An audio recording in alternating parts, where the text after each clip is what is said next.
Welcome, ladies and gentlemen, to the Health Human Life podcast. This is your host, Matt Michael, and I'm sitting here right now, and I smell something that's not good. And I'm not gonna beat around the bush. It's actually me. I just got done doing my workout, showering, and I'm just like, I want to get this podcast done, but I should shower.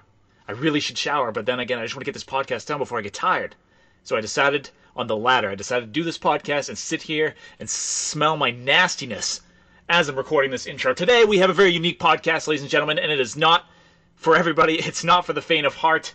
It is an interview with Jaxton Wheeler, who's also with Sully Savage. They're in the porn industry. He's a guy I've known for years and years, and he's going to go into all kinds of different topics. We talk about steroids, both our personal experiences with steroids, erectile dysfunction, and my personal experience with that. We also go into what life is like behind the scenes in the porn industry and how their relationship works behind the scenes. Now, I don't watch a lot of porn, so I don't know much about it, but those of you who do probably know either one of their names, Jaxton Wheeler or Sully Savage, because they're pretty well known. So it's a very interesting kind of bombshell interview where nothing's really held back. There's a lot of F-bombs dropped, so if you don't want to hear any F-bombs, I recommend not listening to this. Like I said, this is only for a select few people, and it's a very unique interview that you'll hear on Health Human Life if you have any sort of interest in the porn industry or steroids or whatever, or just want to be entertained. If you want to be entertained and enjoy these kind of topics, I highly suggest checking this out because it's going to be awesome and staying tuned. And here we go. Let's drop the beat.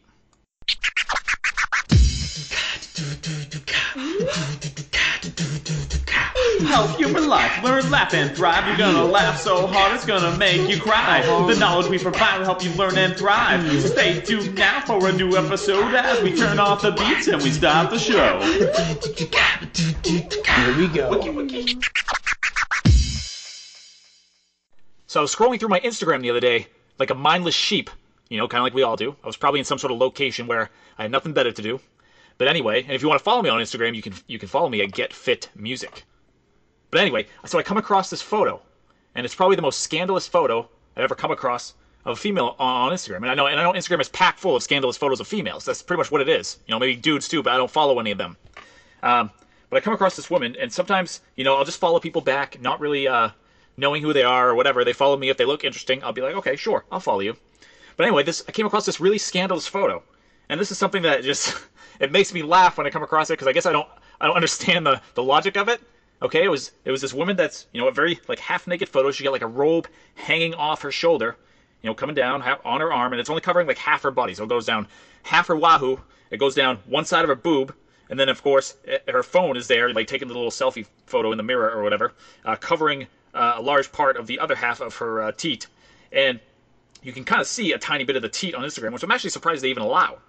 Okay? And then you can see her whole other side of her body and her hip and everything. I mean, it's a sexy photo, I guess. But here's what gets me, is people post these photos, them looking all hot and half naked, and this is the message they're trying to present, okay? The caption says, you can't live a positive life with a negative mind. Now, how does a half-naked photo of yourself give that message to someone? Are you being positive about looking at yourself in the mirror naked? I mean, that's the only thing I could possibly get out of it, I guess. But, I've seen this several times. I even had, like, this dude friend that used to do that. I wouldn't call him a complete friend. He was kind of an acquaintance I hung out for a while, and he was kind of like, this 35-year-old dude, and he would go to the gym and do his little lip selfie there, and he would literally post a picture just like this. Like, he'd be, like, flexing his muscles, and then he'd put, like, this inspirational quote at the bottom of it. And I'm like, are you serious? Like, I don't understand this whole trend. I guess it gets a lot of likes and views. I mean, this girl's got 322 likes from when I looked at it on her photo. I guess that's a mystery to me because I'm sure as heck not going to do that. If I'm going to post something inspirational, I'm not going to be half naked doing it. Maybe I'll start doing that. Maybe I'll give it a try, see if it gets a lot of likes, because that's what I'm all about, right? So, back to the topics at hand. So today's interview, I'm not going to take up too much time in the interview here, but like I said, this is diving deep into steroids. It's diving deep into the porn industry, relationships in the porn industry. I'll reveal a lot of personal stuff about myself during this interview, which I have done in videos in the past. And if you guys listen to a couple podcasts back, you'll hear my personal story, which goes into this a little bit. At the end of this podcast, we do talk about erectile dysfunction from steroids in this, and sort of all kinds of different experiences. This was actually recorded quite a while back, so this is one of the first interviews I did. So it's not, I wouldn't say it's my best work as far as interview skills. You know what I mean? I feel like I've come a long way since then. This is one of the first interviews I did with Jaxton Wheeler for the podcast, and I just haven't released it until now. But it is a good interview. It's worth listening to. Like I said, a lot of F-bombs. Won't be F-bombs in most of these episodes, but yeah, this is for people who don't mind that. It is, I mean, Jaxton is a very polarizing personality.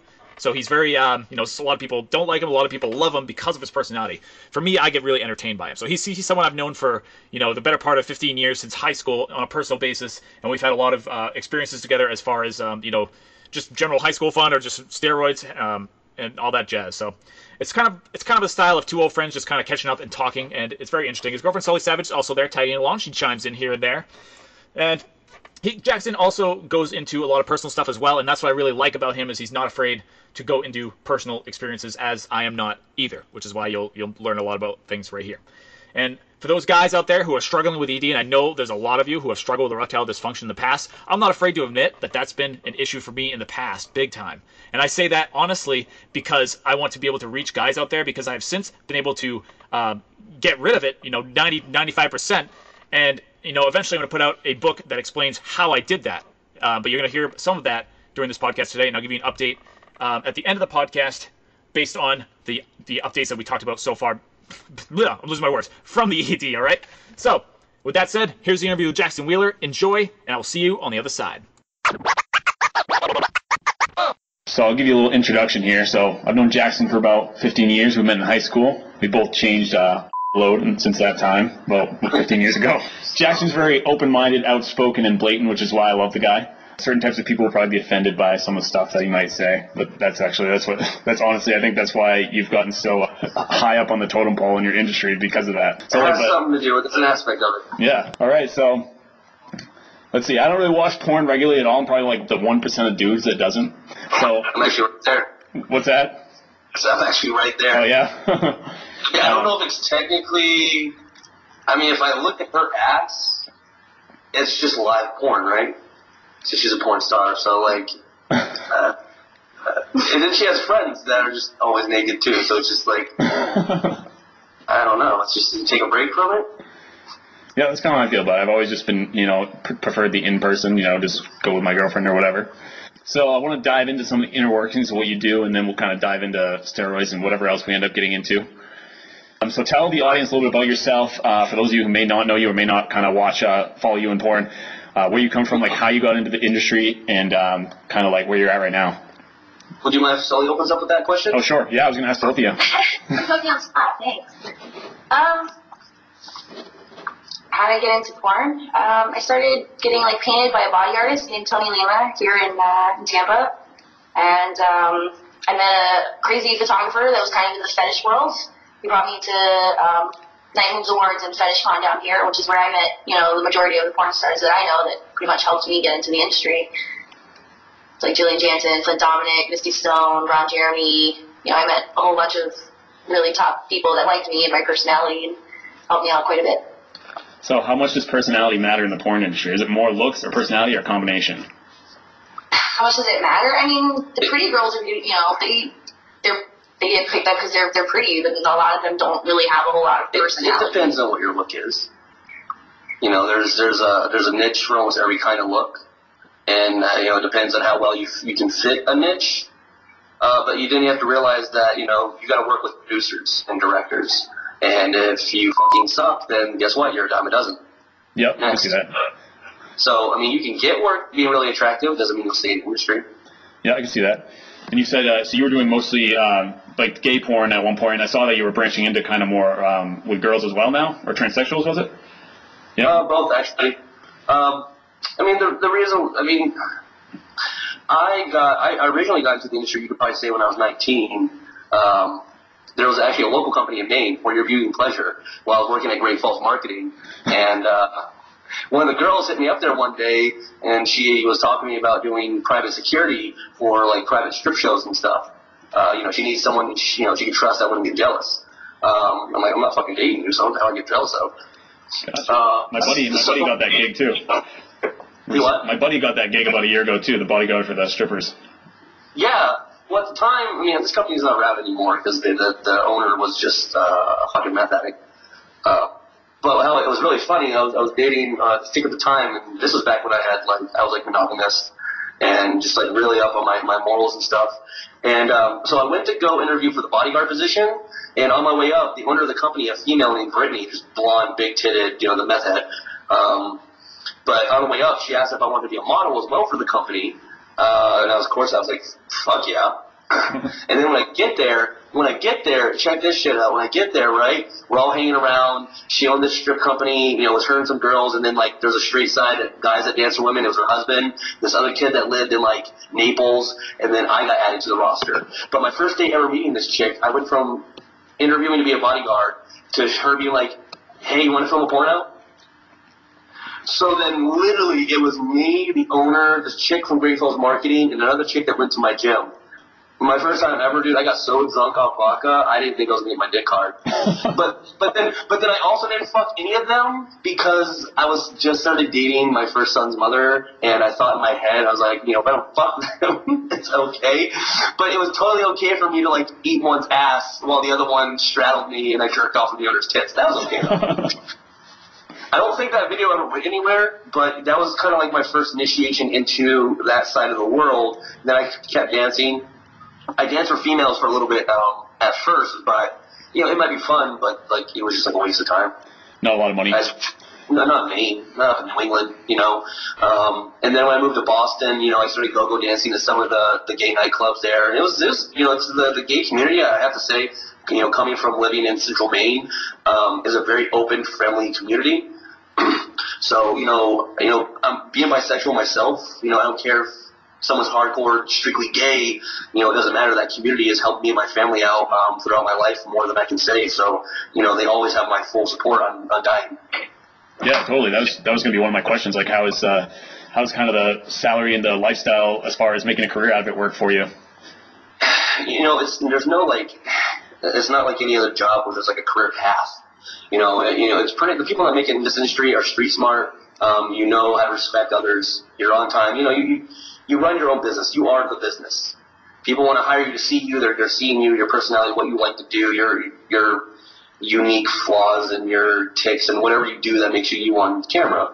And it's the one who get a big head and think they're worth more than they are and don't realize they're writing their checks and that run themselves out of the industry, or they get involved in drugs or alcohol, or they get lazy, or, they didn't belong in the industry to begin with. And when I say that, I don't really recommend anybody getting into my industry unless I've had a conversation with you and I'm confident that you're mentally prepared for what it entails.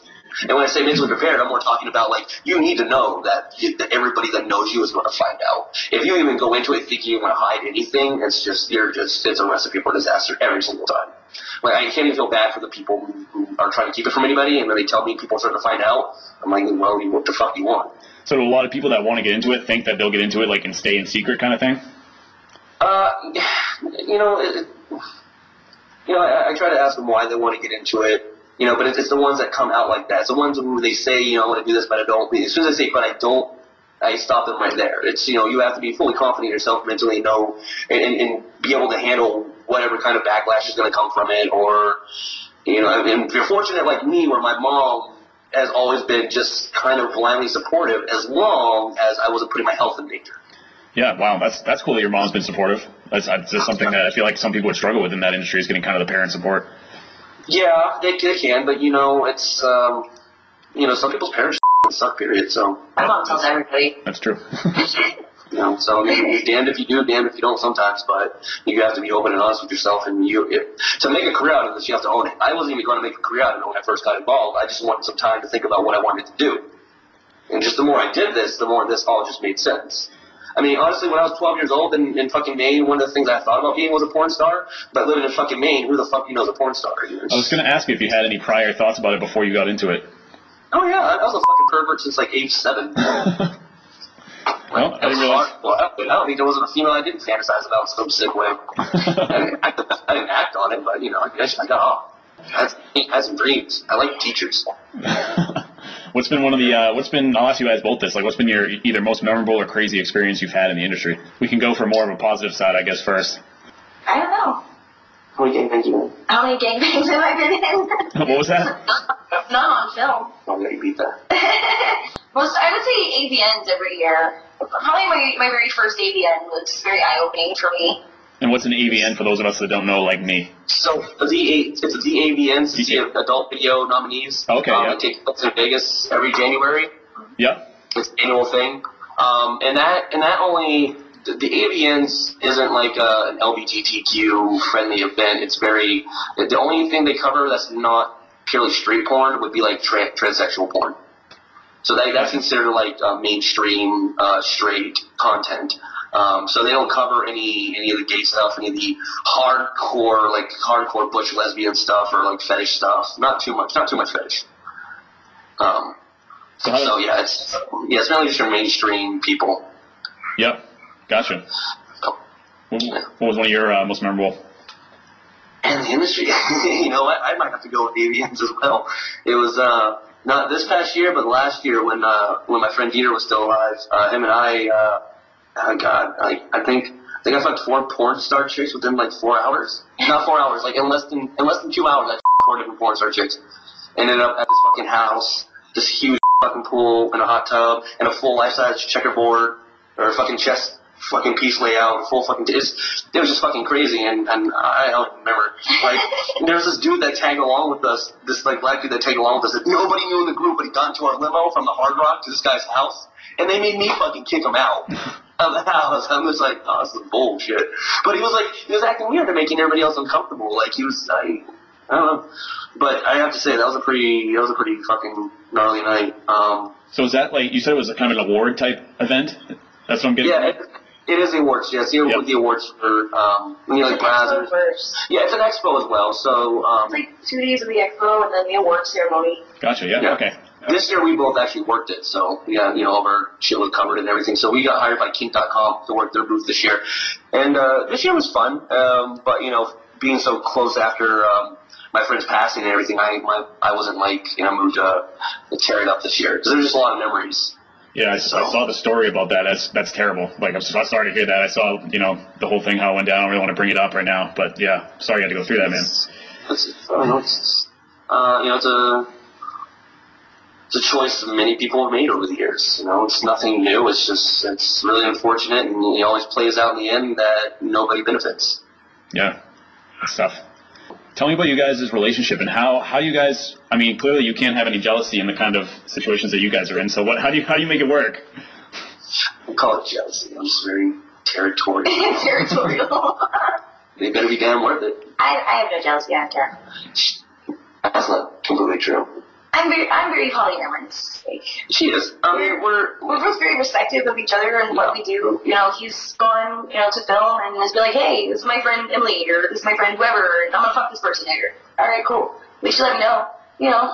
We talk and we communicate. That's the biggest thing. Yeah, it's just communication.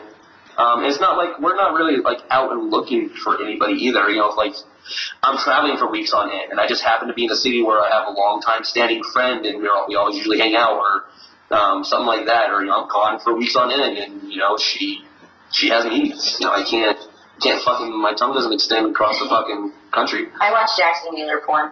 She watches my videos, but you know, those only do so much for her. I mean, so you know, it's not. So when it comes to doing, like, when you guys have gigs and stuff, there's no jealousy there? That's purely professional work? Not gigs. That's work. Yeah. That's production. That's making content, you know? Yeah. You know, if I just watched his sets. Like, I've just sat, you know, off to the side and watched him. You know, and it doesn't bother me at all. I think it's kind of hot. That's why I do on the set. See, that's crazy to me. I couldn't even imagine doing that. I feel like it takes, like, very, like, special, certain type of personality to be able to do that stuff, so it kind of fascinates me in a way. To, like, hear about it? I mean, for me, I'm more really particular, like, because I just have such trust issues with men. So, like, her as another female, I really, like, it doesn't bother me at all. But other males, if I don't know the male and I can't sense what his intentions are or what his respect level of his is, then I'm uneasy about it, I'd say. You know, it's funny. You ever, Oh yeah. So he lives down here now too, and so we brought him out of New York with us this past year, and he wound up back at the hotel room with everybody with us. Oh boy. I had to force undress him to get him involved. You wait, repeat that? You had to what? I had to force undress him to get him involved. Oh my gosh. That must have break his cherry. That must have been a experience. I mean, I'm gonna bleep his name out on this. He's still frightened, but he was a little bit too over the bend to fully, I think, take advantage of the situation. He was in his own head, but it is I mean, that night, like, it was New Year's. It was very, very close after Dieter's passing. I wasn't personally in the mood for the group play. I was just really connected with Sully that night. But, you know, in other situations, you know, I say if I know the male and I know I can trust the male, then there's nothing. There's no animosity at all. It's just, you know, males, me being one myself, I know can have very, very deep hidden agendas. So that's what I'm always cautionary of. I can totally see that. So I want to dive into kind of some of the steroid stuff right now. To get a little bit into my story, you probably know part of it, obviously, because you were part of it. But I started, I wanted to be a pro wrestler back in the day, so I started with steroids in the pill form probably in, college. And, those were at the time, they were legal supplements that were given a name, and yeah, exactly. And they were, you know, and whatever. So I had those at one point. At that point, I had no idea anything about nutrition, and I had no business doing any of that shit to begin with anyway. But either way. So, I mean, I was in college, and I remember the first time that, after I'd gotten off the pill form of steroids, I had ED really bad. But the first time was when I was with my girlfriend at the time. I'd literally just, taken her virginity the week before. And we were at a social kind of event in the fraternity house I lived in. She took me upstairs. I was like, fuck, I know I'm not going to be able to do this. And then sure as hell enough, I couldn't, and she fucking pissed, ripped out of the room. I fucking, threw my chair against my mirror. I was so fucking mad. That was the start of it. And then, so that was the start of it. This was right after your experimentation with pills. Yeah, this was just after the pills. So that was kind of the start of it. And my memory's a little hazy from at that point, but I believe I recovered to a certain degree by the time I got to where we were living next to each other in Boston together. Right. But I had gone to see doctors before, and it was a rude awakening to know that doctors don't know shit about any of this. So the ones I found anyway. Well, mainly because them prescribing it is so particular. I mean, they probably do know this shit. They're not going to tell you in the doctor's office. You know, that's why my doctor is not. Well, my relationship with the doctor that I have is not a professional relationship. Yeah. That way, I know I get all the information I really need. Yeah, I can see that. But I mean, as far as recovery purposes, they don't know how to help you recover. I found more information over the years on my own to help me recover than any doctor ever told me. So yeah, because they don't get money for research like that, and it's not how they make their money. Exactly, yeah. So I mean, so I believe it got a little bit better then. I mean, obviously, I depended on Viagra and Cialis to have sex in I don't know how long, 7 years, 8 years, something like that. So, but after you helped me with the steroids in Boston, and at that point, I mean, my motivation was pro wrestling. I was like, I'm being a wrestler, I need to get big. You know? Yeah. Now, while you were on that cycle, was it easy to get an erection? Well, I'm trying to remember. I honestly didn't date that many girls at that time, so. But when you first started, did you notice did you ever get morning wood or stuff like that? As far as I can remember, I think I was fine on cycle. I think I was perfectly fine when I was on the testosterone or whatever else. So it was afterwards that. I just have actually low T. Yeah, you know what? I'll get into that a little bit. I'll get into that. I'll let you know kind of what I've kind of found. At age 22. Yeah, he got on that shit. He started ballooning like a month, but he was so fucking stupid with his diet too. He's so fucking fat. His face got. Oh yeah, dude. I was too. This was after Boston. When I got to Providence, I was still on it to a certain extent. I was 235 and I was eating like shit. So I was like, fuck, I'm on steroids. I can eat whatever the fuck I want, even though that's not true at all. No, then you break out like a motherfucker. Oh yeah, and I was already prone to acne to begin with. I mean, I have the best before picture from this time because I was fat as shit. I had long hair. I looked like complete shit. I look like you wouldn't even recognize how I look right now. I mean, you've probably seen it, but I'm gonna post it soon anyway. I remember with the long hair. It was terrible. Honestly, I was what's that? I can't remember that right now. Yeah, dude. I only had long hair 2 times in my life. Once in high school when I was in the whole punk rock scene shit, and then once when I was still trying to get into wrestling. But long hair looks like shit on me. It curls up, goes to the side, whatever. It's crazy the experience that the steroids has kind of led me on. It's been shittiest experience in my life, but it's also taken me a lot of places, and I'll kind of get into that. I want to ask you kind of about your experiences with it. What are you still taking them now, or what's been kind of your experience with it? Have you ever had any side effects, sexual side effects or anything else like that? Well, I started because I ruptured my L5 when I was 21. It took me a full year to regain full range of motion in my spine, and just going forward, trying to train, just my back, I couldn't do anything. I couldn't really challenge my skeletal system without my back hindering my performance. So at that point, at the age of 23, I had already been training for 13 years. I knew exactly what I needed to be doing and how to do it. I did my research. Whenever I do research on things, I do it at a baseline level, unless I need to do really in-depth, thorough research on something, because I like to have a broad. If I can have the basics down, what to do, what not to do, I know I'll always find myself in a generally okay area at least, and I can go from there.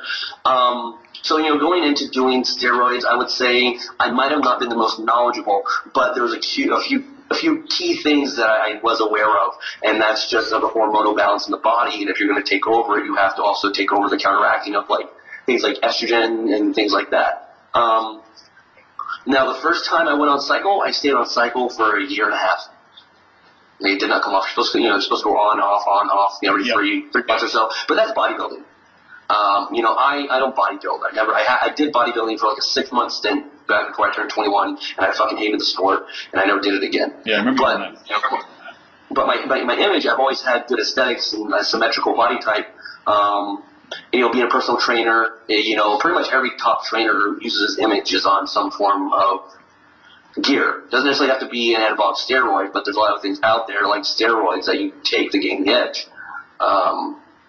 And so I'd say when I first got on it, I wasn't too informed on the different types of testosterones. I took a blend. I took a sustanon blend, which is a combination of a fast-acting, medium-acting, and long-term acting testosterone. And when I say long-term acting, I mean the half-life. Yeah. And the half-life determines how often you have to inject. So if it's a short half-life, you have to inject more often. The longer the half-life, the less you have to inject to maintain and regulate your hormone levels, which is your testosterone, your estrogen. I'd say after the year and a half, the reason why I got off after that year and a half was I could have been stressed or whatever it was, but I started having weakness in my heart. And that is a known side effect of steroids. It can enlarge the heart. It can stress out the heart. It can stress out the blood vessels. Yeah. So that's why it's really important, if you're going to get on this stuff, to be mindful of your diet and watch how you treat yourself and make sure that you sleep and try to maintain a stress-free life. I would say be old enough, experienced enough with diet, exercise, that kind of stuff too, wouldn't you say? Yeah, it's a lifestyle. Yeah, at least for the best decision. If I would have gotten plenty of the gains I wanted if I knew as much about nutrition as I do now at the time. You know what I mean? Yep.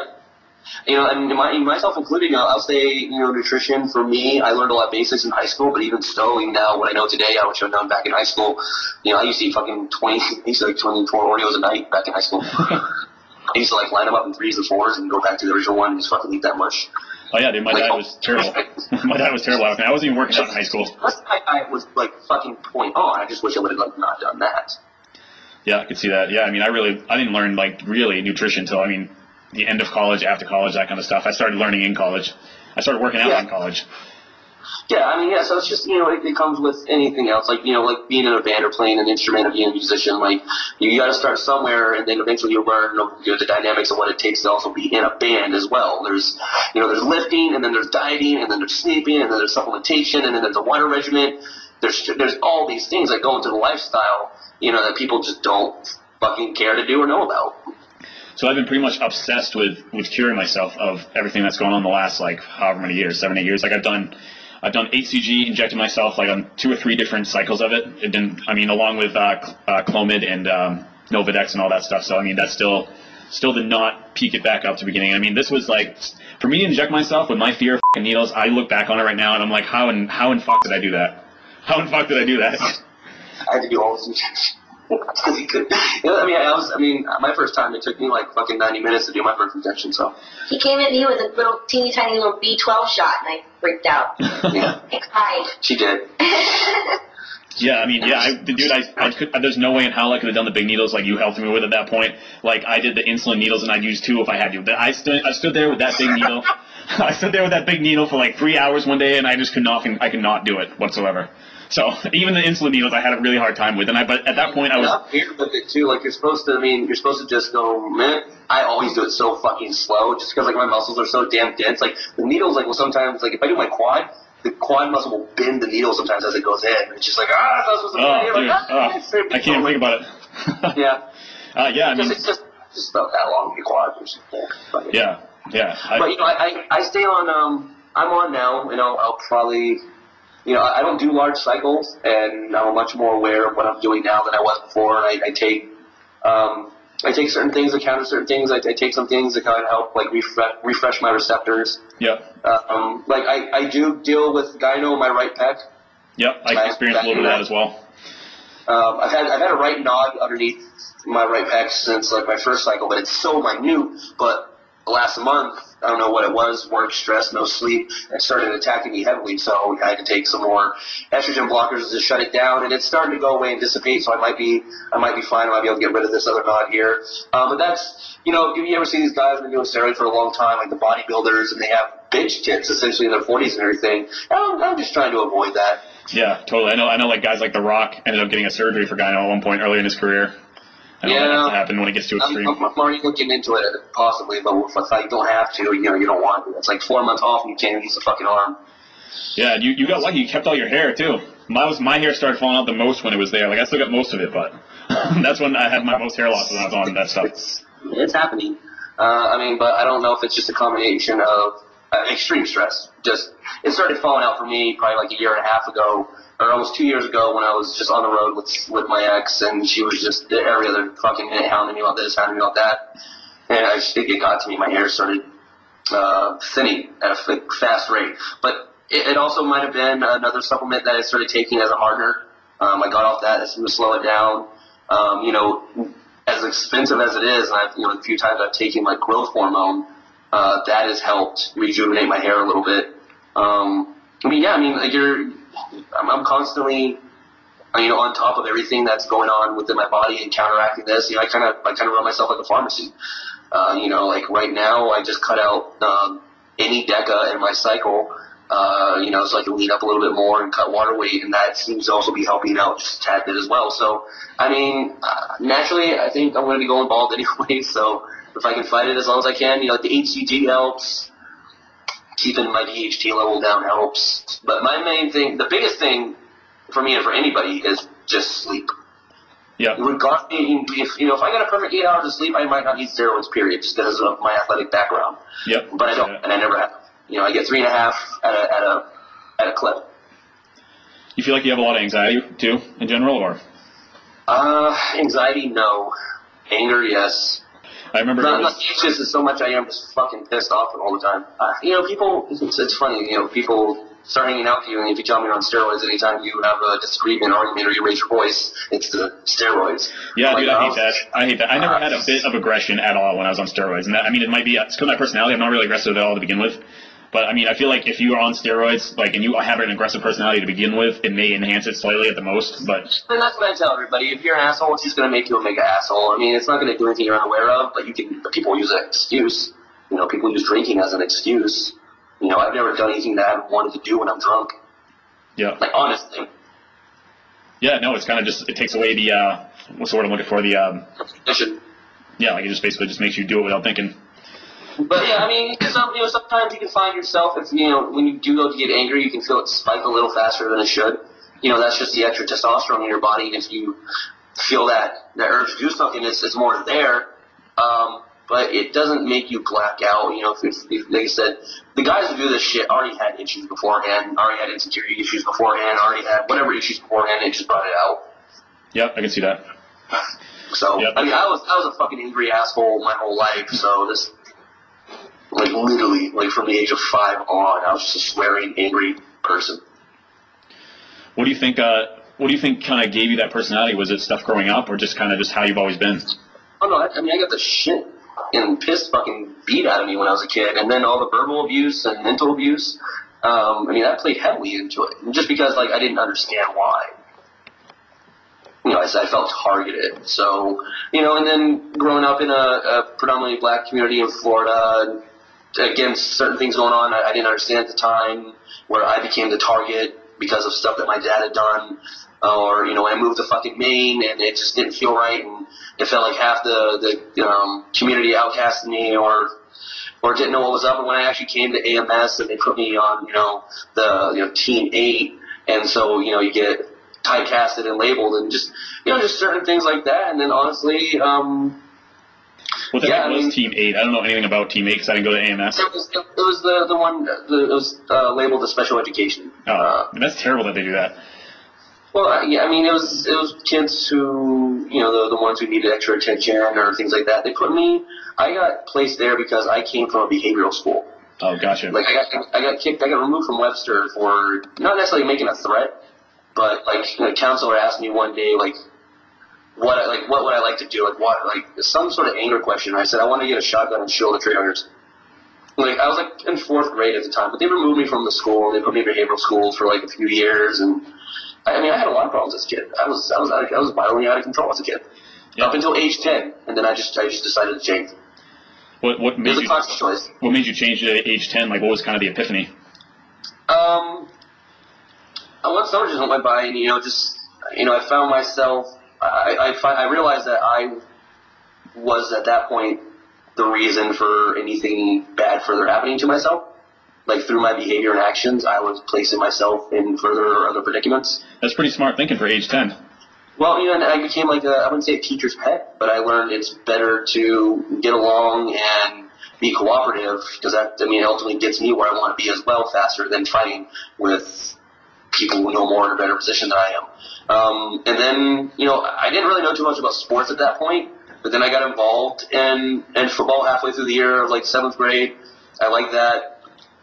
And just kind of realized, like, I didn't want to be stuck outside you call it the mainstream, the kids that are in the alternative schools and things like that. Like, I wanted a life. I wanted to be something. I wanted to go somewhere.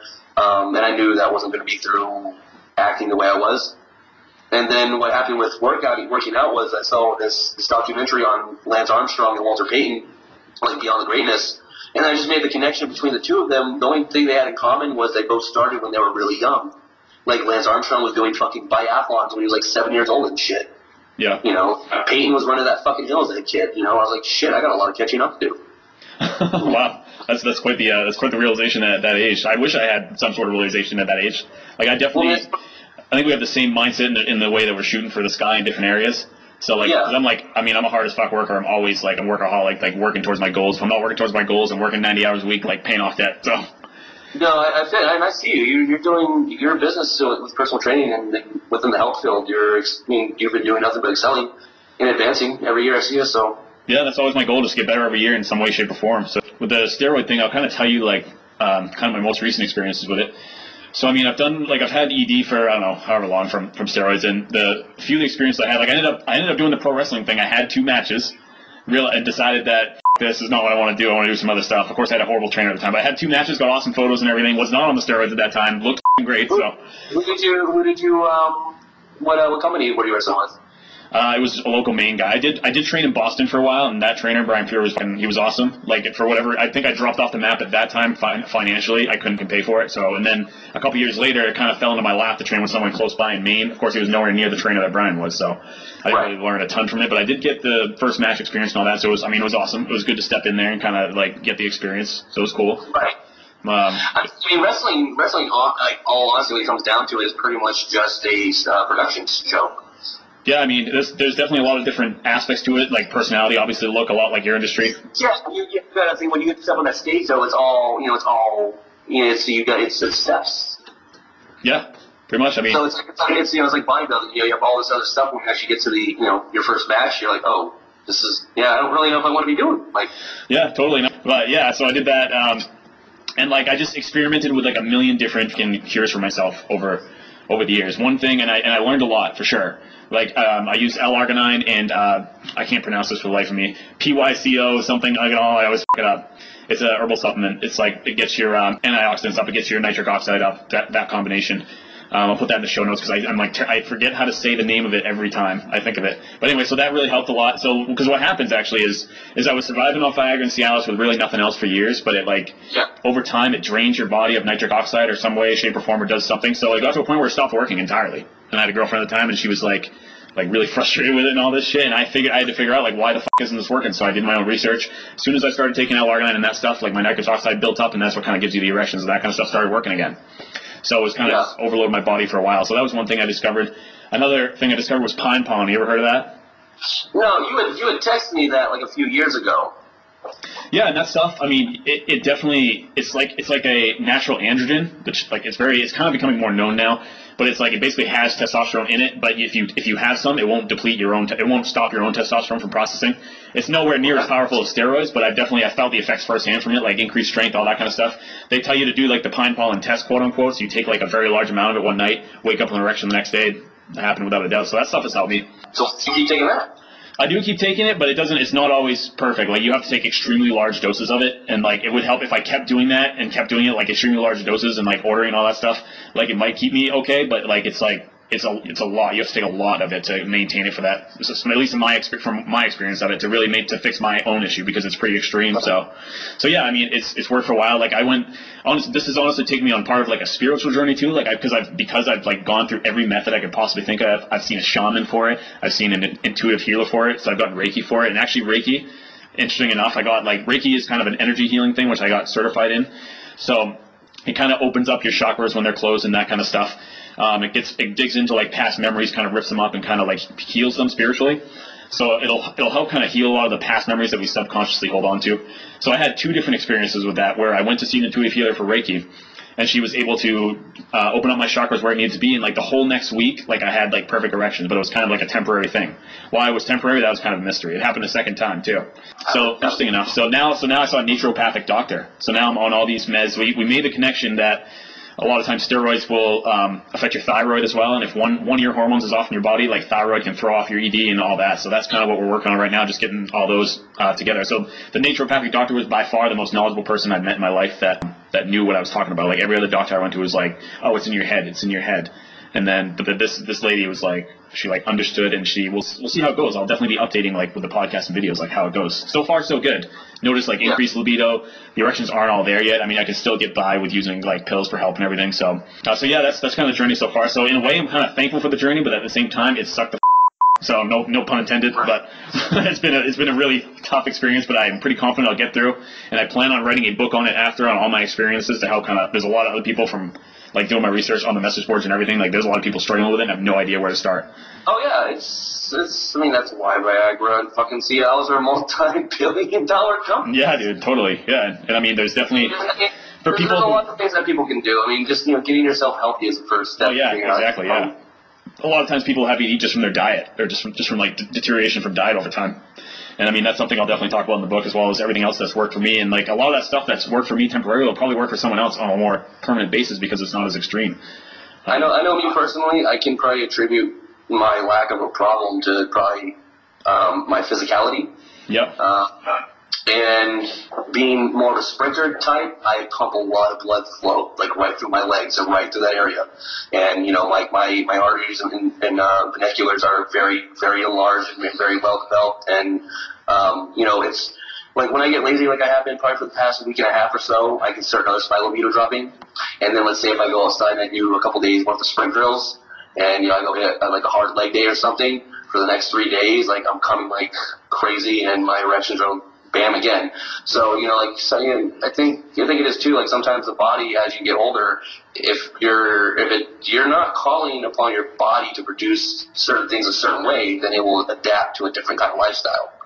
Yeah, I can see that. I feel like based on genetics or whatever else is going on in the body, different people will react differently. Because I mean, there's people that have been on steroids for fucking decades and come out fine.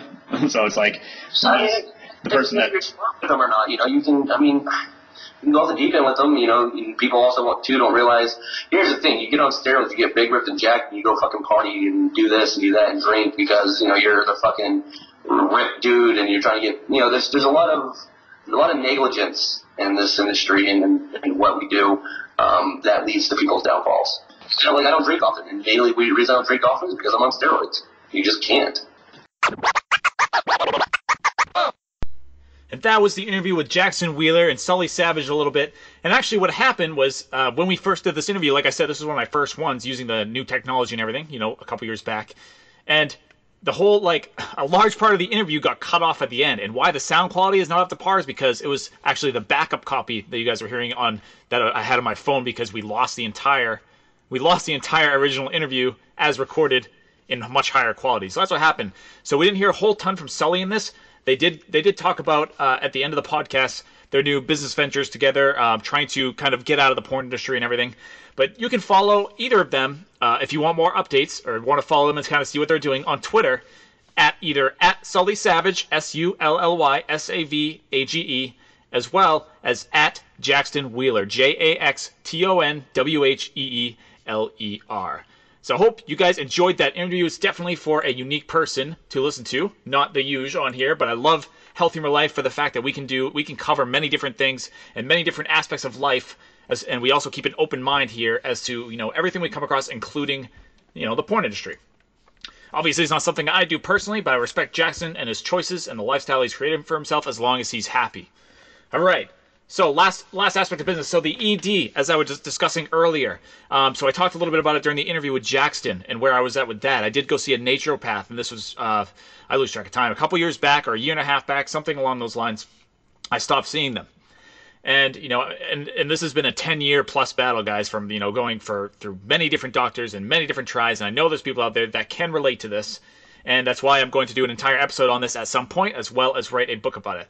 So I'm at the point now where it's actually in pretty good shape. I got it under really good control. I can have sex when I want to, without much worry. It's not 100% healed yet, but it's right on that edge right there, okay? As I talked about during the interview, any guys struggling with out there, I want to cover this real quick. You can use L-arginine.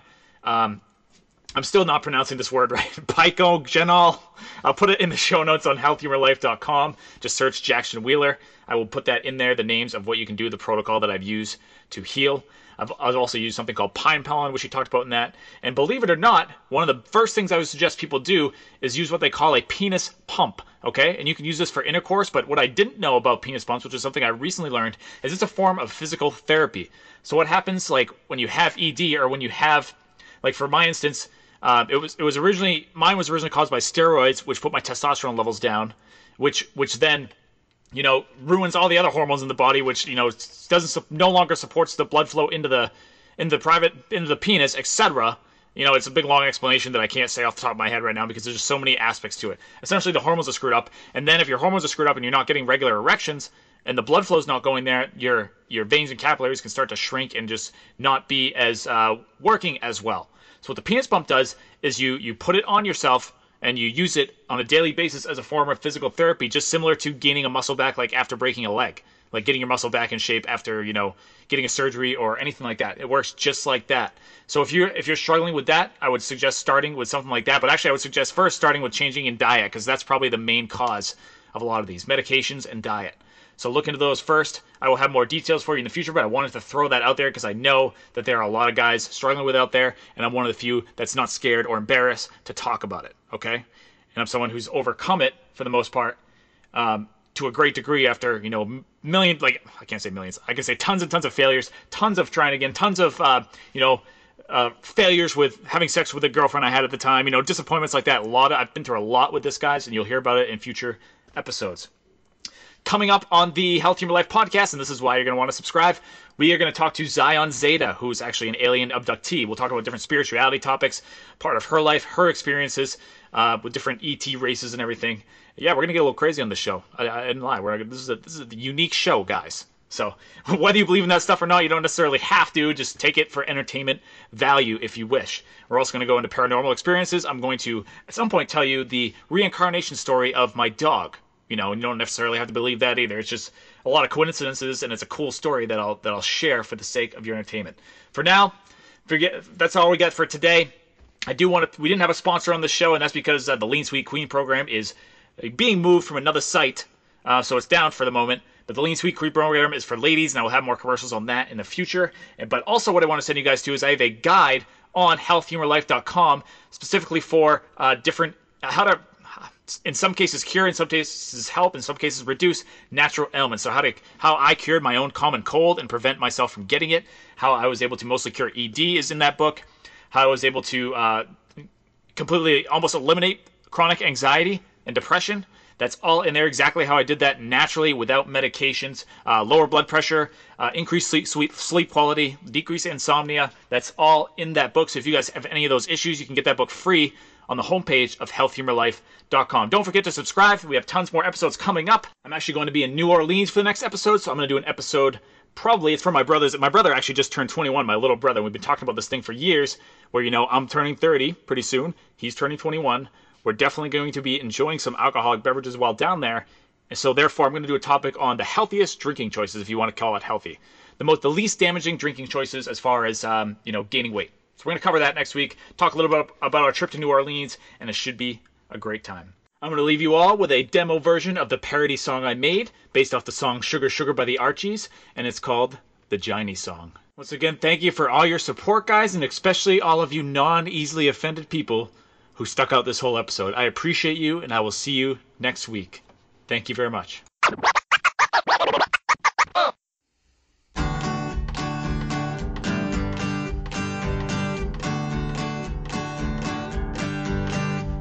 I like your hiney, but you don't wanna shave your giny. You said my wee-wee's way too tiny, but I just think you're being really whiny. Oh, it's hairy. Yes, your giny's very scary. You may think it's ordinary, but it's repulsively unsanitary. Yes, it really f***ing is. I just can't see through the furry carcass that's on you. I just can't get through to touch you. I can't reach that clitoris to really pleasure you. Wish I could lick it too.